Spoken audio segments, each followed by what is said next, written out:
Breaking news sa naging weigh-in ni undisputed super bantamweight champion Naoya Inoue versus Luis Nery. So tumimbang si Naoya Inoue ng 121.7 pounds samantalang si Luis Nery naman ay tumimbang ng 120.8 pounds. Parehas pasok sa 122 pounds limit sa super bantamweight division. Kaya naman tuloy na ang laban nila mamaya. Nakataya ang undisputed super bantamweight title ni Naoya Inoue.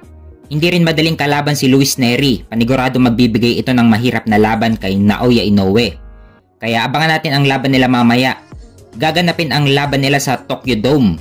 May kartada si Naoya Inoue na 26 wins with 23 knockout at walang talo. Samantalang si Luis Nery naman ay may kartada na 35 wins with 27 knockout at may isang talo. Magkakasubukan ngayon ang Japanese versus Mexican. Kaya abangan natin ang laban nila mamaya sa Tokyo Dome.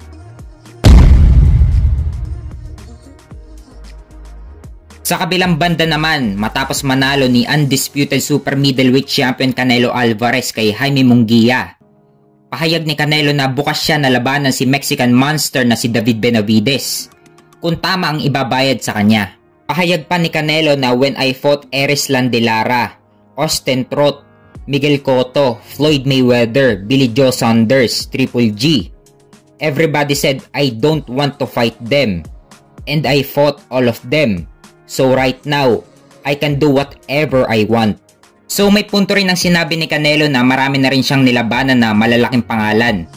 Pero ang hindi lang maganda kay Canelo ay nangingitlog lang sa kanya ang mga titulo sa super middleweight division.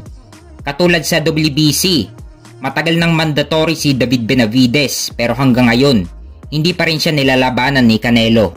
Kaya kung ayaw talagang labanan ni Canelo si David Benavidez, pwede naman niyang ibakante ang WBC para ma-elevate na si David Benavidez from interim to full champion status.